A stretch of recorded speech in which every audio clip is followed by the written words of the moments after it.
In a globalized world, what does understanding yourself mean without a comparative perspective? That's how the extraordinary Hernando Rojas concluded our conversation in this episode of El Café Latinx. And it got me thinking, how would the field of communication and media studies look like if contextualization was not the exception that one needs to do when undertaking studies in the global south, but the norm that everybody, including those studying in and about the global north, would have to do for each one of the arguments that they make? About this and many other fascinating topics is this conversation with Hernando Rojas of University of Wisconsin-Madison in El Café Latinx.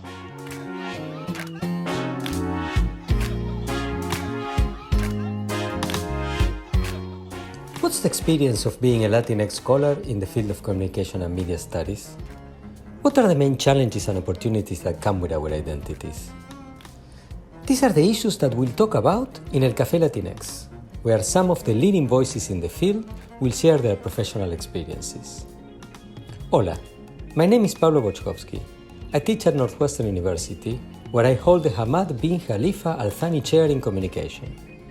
Together with Mora Matassi, doctoral student at Northwestern and executive producer of this podcast, we invite you to discover the journeys of scholars who are at the cutting edge of creating knowledge about Latinx communication across the Americas. These are our stories. Esas son nuestras historias. Estas son nuestras historias.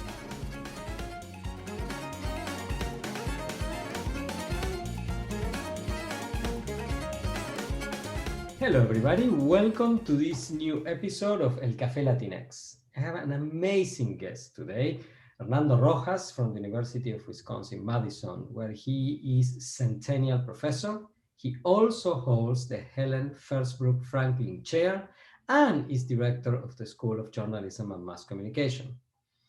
Hernando got his law degree at Universidad Externado in Bogotá, Colombia, then went on to get a master's at the University of Minnesota, and in 2005, he got his PhD at the University of Wisconsin-Madison. In addition to his appointment in Madison, he's also the director of the Center for Political Communication Research at his alma mater, Universidad Externado in Colombia. Hernando has received many distinctions for his research. Most recently, in 2000, he was named a fellow of the International Communication Association. He is the author and or editor of 6 volumes. The current one he's working on for Cambridge University Press is Social Media and Political Polarization, and has published more than 50 journal articles in prestigious outlets. He's an expert on issues of political communication, social movement, and communication technology, and it's a pleasure to have Hernando with us today. Hi, Pablo. The pleasure is all mine. Thank you, my friend. So to get us started, tell us, how did it all begin? That is, how was the beginning of your journey that led you to become a professor?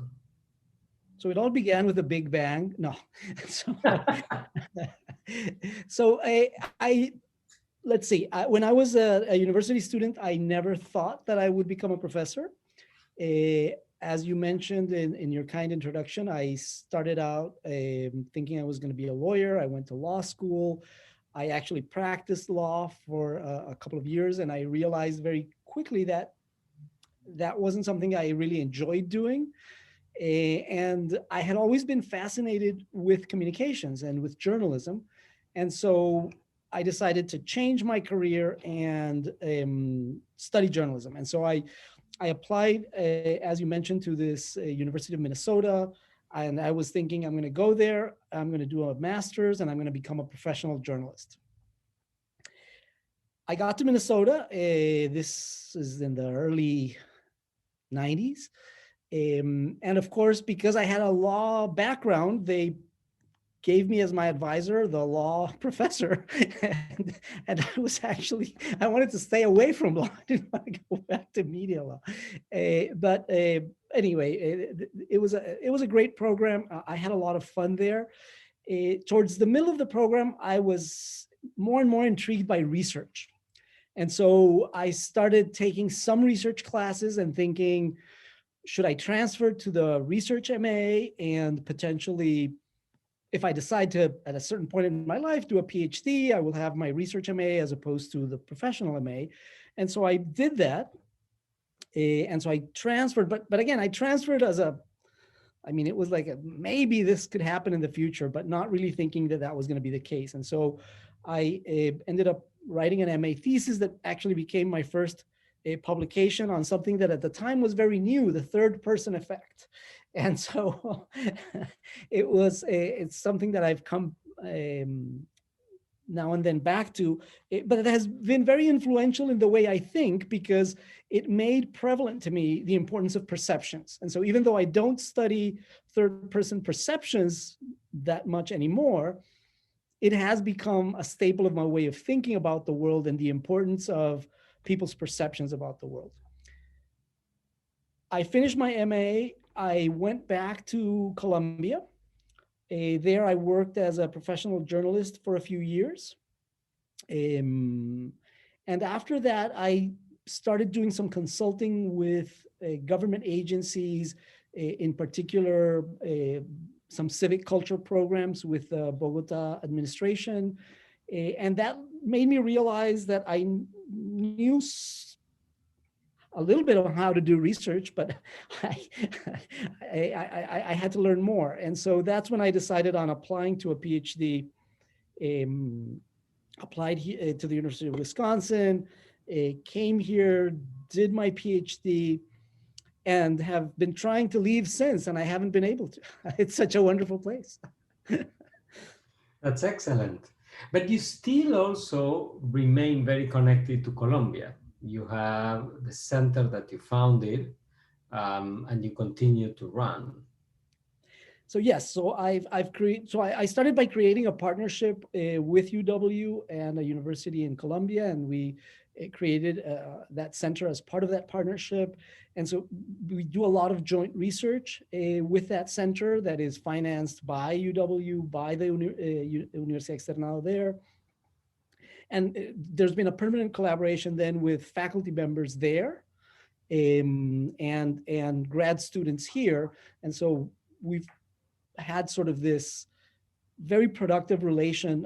For me, it gives me the excuse to visit Colombia very often and remain in touch with colleagues there. And it has also been great for them in terms of an exchange of ideas. So yes, I do remain very in touch. So through these ongoing collaborations and your own personal experience, how would you characterize the similarities and differences in academic cultures in a Midwestern institution such as University of Wisconsin-Madison and a Latin American institution such as Universidad Externado? If you could tell for our audience a little bit, who might be more familiar with Wisconsin-Madison than with Externado, describe a little bit the institution in Bogota, and then I'd be curious to hear your thoughts on that.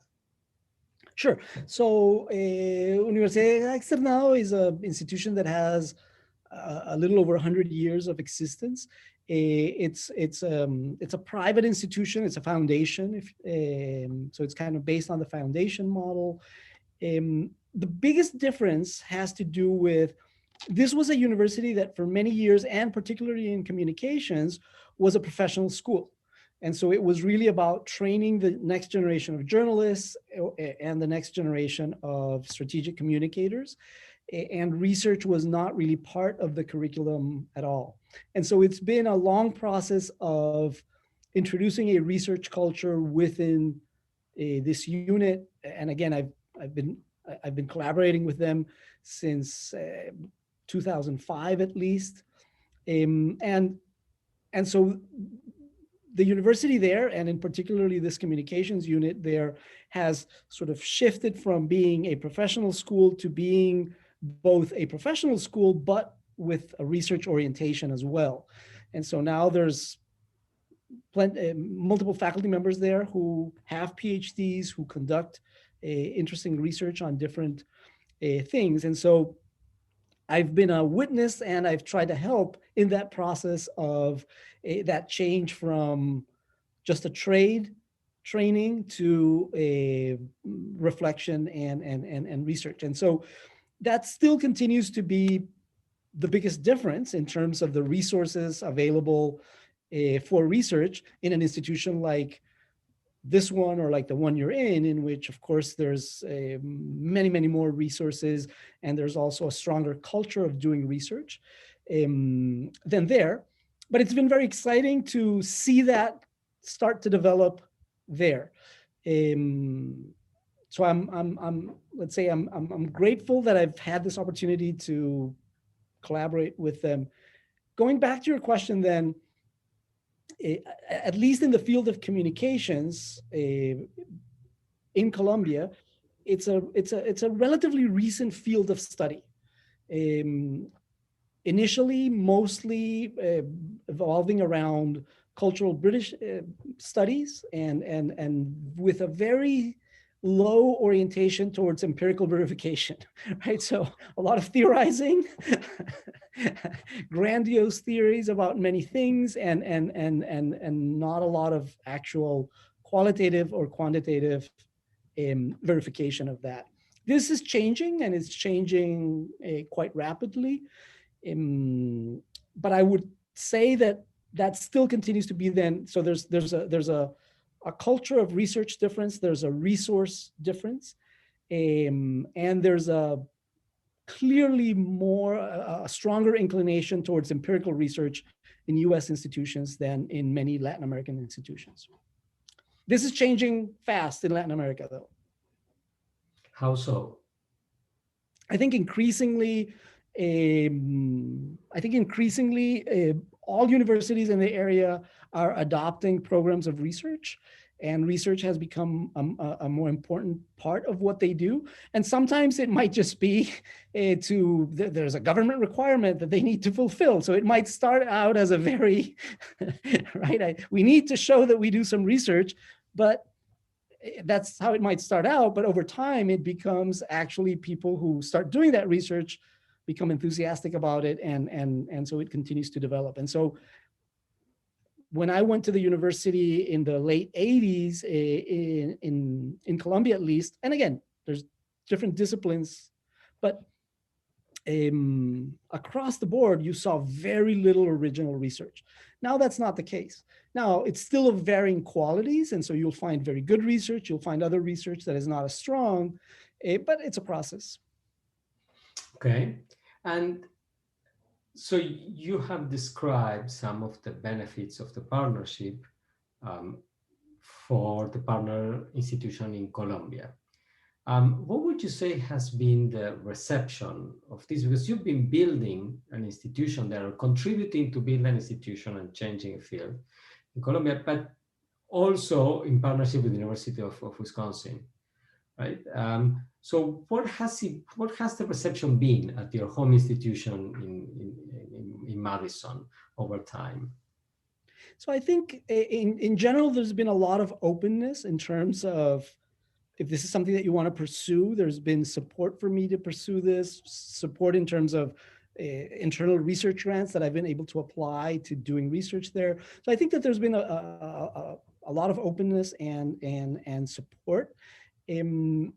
Colombia, because of violence, has some limitations in terms of the scope of an agreement like this might have. So I've never pursued very heavily trying to create undergraduate exchange of students, for example, because I understand that it's going to be very hard to convince parents in the Midwest to send their kids on an exchange to Colombia. Again, we go back to perceptions. Nowadays, many cities in Colombia are statistically safer than many cities in the US, but that's not the perception most people would have. But I think at the research level, and so that usually these type of exchanges come with these student exchanges as well. For us, it has been more of a research exchange. Many of my grad students here have visited Colombia, have visited the center there, have done a lot of work and published So they've got an understanding of politics in Colombia, and they've started to publish about Colombia and the political system there. And so I think it's been good for everyone involved, particularly for me. Absolutely, because in part it allows you, as you said, to remain connected to professional life in your home country, have an opportunity to visit friends, family, etc., but also have that the duality of being a Latino person in the States, being a professor in the States, and being a Latin American person in Colombia, right? Yeah. Um, Yeah. And this has allowed for things like, so many of my colleagues here have visited, have given talks, have given workshops in Colombia. We've also brought some faculty there to give talks here. And again, that starts creating sort of networks of collaboration that are very important. absolutely. Now, you've been very active at the International Communication Association, where you also have an important role in the structure. Um, so, what would you say? How would you characterize the place of Latin American research in and on Latin America within the global communication field, starting with International Communication Association and then other societies and other dialogues? So again, if and not being a historian, and so being so.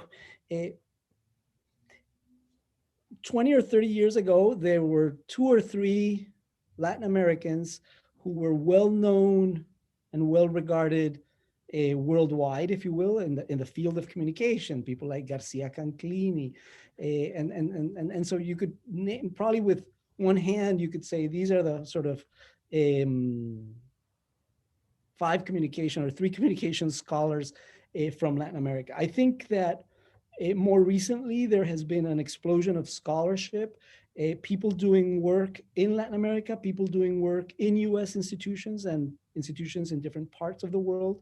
And so now every time you go to the ICA conference, or when we used to go to the ICA conference, you would see there's a contingent of Chilean scholars, and there's a contingent of Argentinian scholars and Colombian scholars and Mexican scholars. And so it still is not as strong as it can be, but the shift in the last few years has been quite strong. And so I think increasingly there's increasing visibility of people who study the region or people from the region in organizations, in institutions, and in terms of research output and the research that's being cited. Okay. Um, is that also changing or affecting the way knowledge is produced and circulated? I mean, I'm mindful of a paper that you wrote with Sebastián Valenzuela for political communication, where you argued for the need for greater contextualization in political communication research. Similar arguments could be made of other, objects of inquiry or subfields. So if you could explain a little bit about, for our audience, what the argument was about, and elaborate on how much change do you see over time? What do you think would be the main areas to perhaps push for more change in the future? Because it still is the case, about 13%, I believe 13% of world population live in the so-called global north nations. But it's not 13% of the research produced, and certainly not 13% of the citations. However, those nations are held to be the exemplars many times. So, what are your views on this matter? Okay, so let me start with the argument, and then I'll move towards the more editorial comment. And so the basic argument that we were trying to make in that piece was that when you try to publish an article of a country or a society that was not in, let's say, the North, right? So in the European context or USA, Canada, Canadian context, you would always get a reviewer that would ask you to explain whether your findings were true findings or whether they were based on the context that you were looking at, right? And this is this this was very annoying. And as a young scholar, you become enraged by that, in the sense that if you are doing a very similar paper with US data, nobody would have asked you to explain whether your findings were contextual or real findings. And so over time, I actually had this long paragraphs that I could cut and paste to explain the context and to add it to the reviewer. And I developed all kinds of strategies. So for example, reviewers would want me to, I was publishing an article about Colombia, and they would want me to say, okay, deliberation in Colombia. And to me, it was like, well, we don't, if I'm publishing an article about the US, I don't say deliberation in the US, right? It's about deliberation. And so there was a double standard there. And over time, I learned to navigate that standard in terms of, again, do you really want to fight the reviewer and say, no, we shouldn't put Colombia in the title, and then they might decide that they don't want your article published anyway. It wasn't that good to begin with. And so I was very strategic about saying, okay, sure, that's fine. We could put that in the title. And then right before publication, contacting the editor, once it had been accepted, and saying to the editor, you know, I really think this is a bad idea to change the title, and this is why I think it's a bad idea. And then most editors would say, yeah, you're right. And they would take it back off. And so then it would be a paper about deliberation, not about deliberation in Colombia, with the logic, or my logic being that that someone that's not interested in a particular context might then not be exposed to that piece because it doesn't ring a bell. It becomes more about the country and less about the theoretical argument that's being made. And so in this latest piece that we kind of went to talk a little bit about some of those anecdotes, but more importantly, our conclusion now is that reviewer number 2 is actually right. You should ask for how context are affecting those relationships. It's just that you need to ask it all the time, right? You can't just ask it for some countries of some societies. No, we have to ask it permanently. Well, how is context playing a role here? And so the call that we were making to contextualize political communication research was basically to say, okay, yes, let's take this context argument seriously, and let's apply it across the board to everyone. And then, of course, we had some interesting anecdotes in the piece. So I remember referencing Alman and Verva in their sort of seminal comparative piece, looking at political culture in Mexico and the United States, and in the late 50s, and arguing, well, you know, the US is a full democracy, Mexico is not. But over time, Mexico is going to be more like the United States. And we actually were showing how it seems that they were right, but they were wrong about the direction. So the US looks now more like Mexico and not the other way around. But again, this just raises the importance of highlighting under what context you're finding certain relationships, and not assume that some relationships can be contextless. So that's kind of the general argument there. Now, going back to your production of knowledge, sure, there's still great disparities in terms of production of knowledge that have to do with resources, right? My colleagues in Colombia have to teach a number of hours that I don't have to teach. They don't have the same access to research grants that I have, right? And those were some of the things that attracted me of staying here and sort of creating this joint venture rather than going back. And so, of course, all those inequalities affect the levels of production and of output. So yes, so there's still large inequalities in how much is produced and how much is actually published. But again, if you compare it to 20 or 30 years ago, the numbers have changed dramatically in favor of more publications coming from what we could call the global South. Are we still very far away, as you were pointing out in your question? Yes, we're still very far away, but I think of it as a process, right? I think of it as a process of as these researchers train their own students there. So again, we're going to have, I think, a flourishing research endeavor. And I would add to that, that because of that traditional theoretical focus of the social sciences in Latin America, we're actually potentially going to be very well equipped to synthesize empirical findings and mesh them with theory, which sometimes is one of the deficiency of communications studies in the US, in which sometimes they're somewhat limited in the theorization that goes behind them. Okay, so if you could sort of socially engineer a way to fast track this process of inequality reduction, what would you do?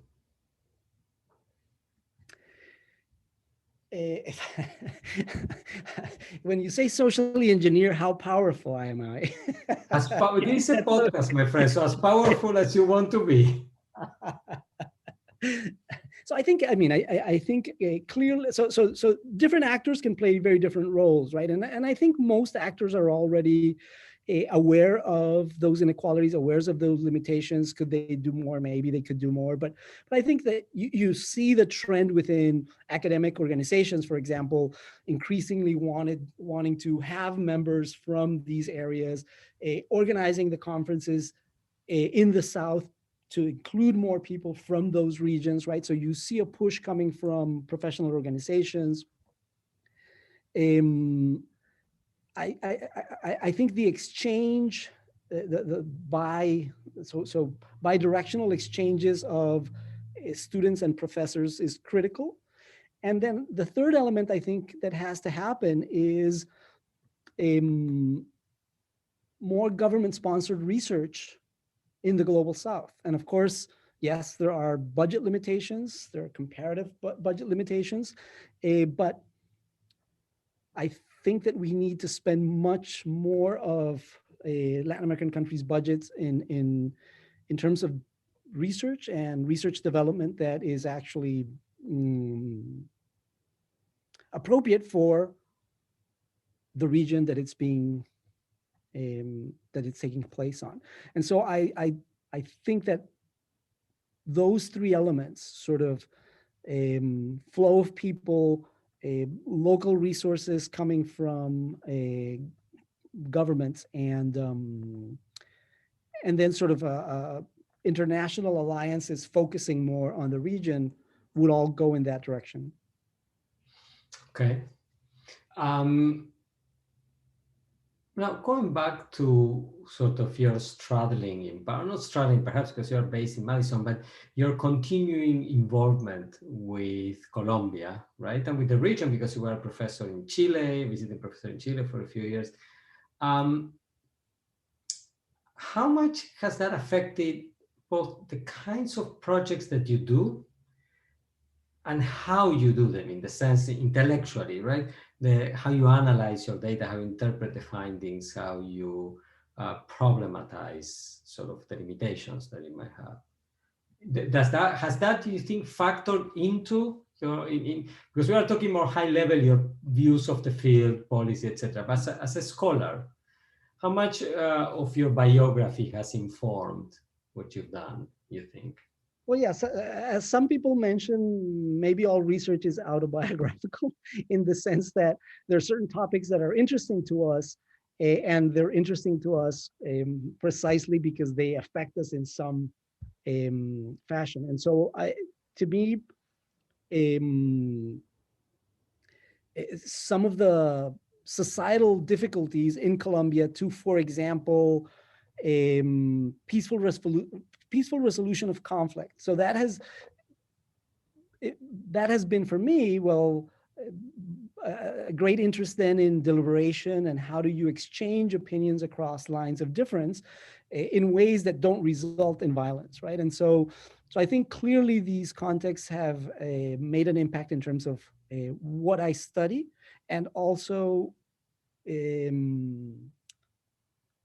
have highlighted to me the importance of particular contexts in which things happen. And so I think those are probably the two biggest things that, for me, it has been about looking at certain topics and not others, and also being very aware of things happening within a given context.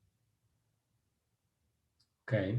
And that probably also has informed the comparative aspect of your research, right? Because you have been involved not just in US Colombian comparisons, but in very large scale projects with Shanto, with James Curran, with a few other colleagues that have tried to tease out mechanisms, by comparing public opinion issues, etc., across a wide number of contexts.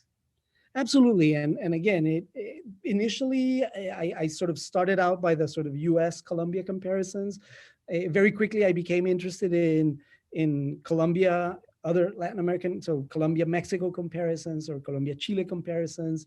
But then, of course, you start realizing, and once you start being able to look at this in even broader strokes, you start being fascinated by what's contextual and what might be universal, right? And so the more you open up to that, I think the richer your worldview and your research becomes, with all the difficulty it implies, right? From the very methodological difficulties of translating a survey.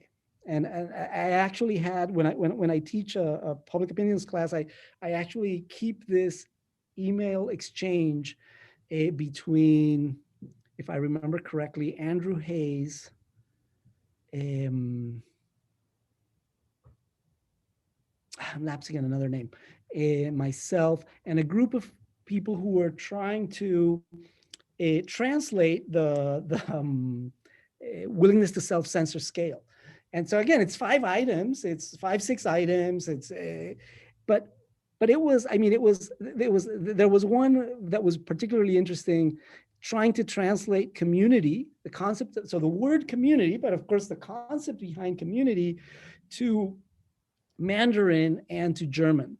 And the discussions, and so we have pages and pages of discussion about what is the appropriate word, because if you say community, that doesn't mean in China what it means in the US. And so then how do you compare these? So from those methodological issues that immediately illustrate to you that there are different ways of looking at the world, there are different ways of understanding the world, and the more you embrace them, I think the more fun you have doing your research. I have been very lucky to have students from Asia that have opened that part of the world to me, and so I'm working with a group of students from Korea, China, and Japan, and to me, it's fascinating because they have the local expertise, and so they can teach me how to understand patterns that to me might be incomprehensible if it were not for them. And so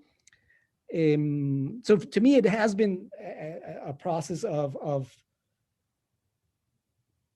increasing importance of the comparative aspect, almost as a way of demonstrating whether your relationships, or not whether your relationships are real or not, that's probably not a good way of putting it, but rather under what conditions they actually materialize. Excellent, excellent. And so, taking into account, your biography, your research, what the comparative contextual sensibility has taught you, your involvement with ICA, now your new directorship at one of the most prestigious programs in the country, in the world, actually. So summing all of that up together, if you have magical powers, right, social engineered to the extreme, if you wish, and could be granted one wish, about how you'd like the field of communication and media studies to change. What would you wish for? Okay. So it's very simple and it's not that magical. uh, I think our weaknesses and our strengths are intimately linked. And I say this because one of the great strengths of the field of communication, and we can still argue whether it's a field or not, but one of the great strengths of communication has to do with its openness to methods, its openness to different theoretical strands, right? And so we employ theories coming out from psychology, from sociology, from anthropology, from cultural studies. We employ all the gamut of methods from big data, surveys, experiments, qualitative research. And so there's been a big openness to embrace theories, ideas, and methods coming from all over the humanities and the social sciences. And I think that's a great strength to have that openness, but it immediately becomes a weakness. And the weakness is it's also very fractured, right? And so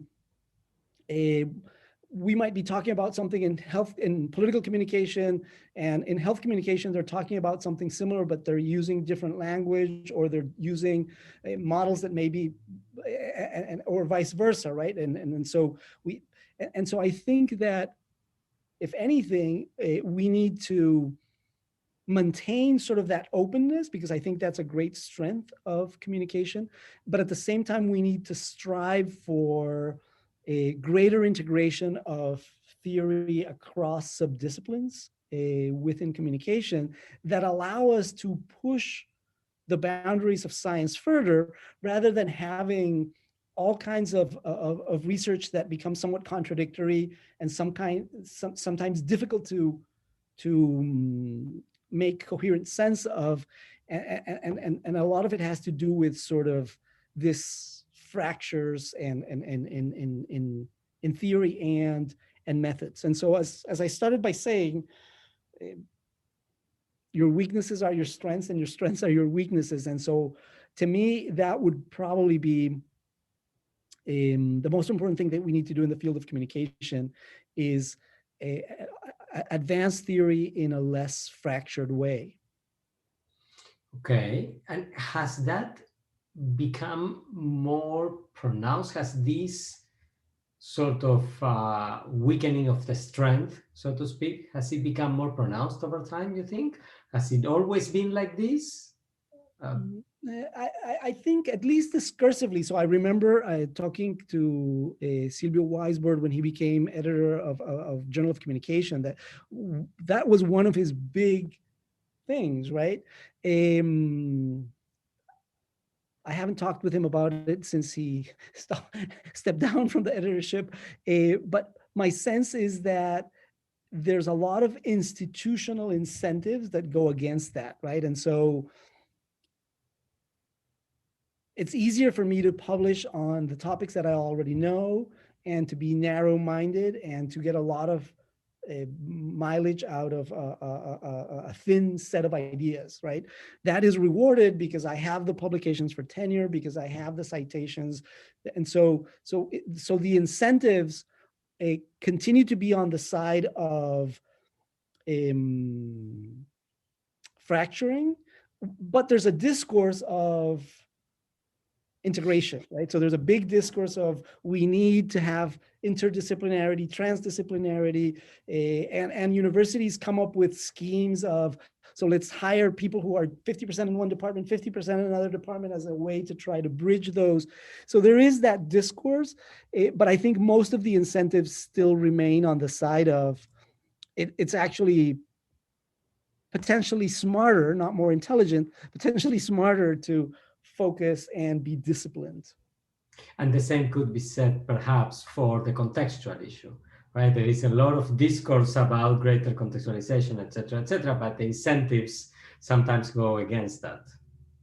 Absolutely, absolutely, and particularly as in political communication, at least as much of the funding in the US has been reduced for those types of purposes. So it used to be, and this is also a big change going back to one of your previous questions, right? It used to be that in these international partnerships, usually there was a US scholar that had a big grant and would actually find PIs in different parts of the world and would share part of the grant with them. The model now is completely different, right? Now it's local PIs who are finding grants in their own countries, and it kind of comes together as a collaboration. And so that has also been somewhat of a change that is related to the reduction of funding for that type of research in the US. But yeah, I think you're absolutely right. The incentives, the institutional incentives are still more on the side of focusing on if you're a US institution or a European institution in your own country. And potentially from a political perspective, one could say, and why not? We want to understand and we want to use our resources to understand ourselves. But of course, in a globalized world, what does understanding yourself mean without the comparative perspective? Excellent, excellent, excellent. Thank you very much, Hernando Rojas, for a fascinating conversation. Thank you, all of you in the audience, for listening to us. And I invite you to tune in to the next episode of El Café Latinx. Goodbye. Thank you, Pablo, and look forward to our next café, hopefully face-to-face. Me too, my friend. Bye now. El Café Latinx is a production of the Center for Latinx Digital Media in the Department of Communication Studies at Northwestern University. I am Pablo Boczkowski, your host, and I'm joined by executive producer Mora Matassi.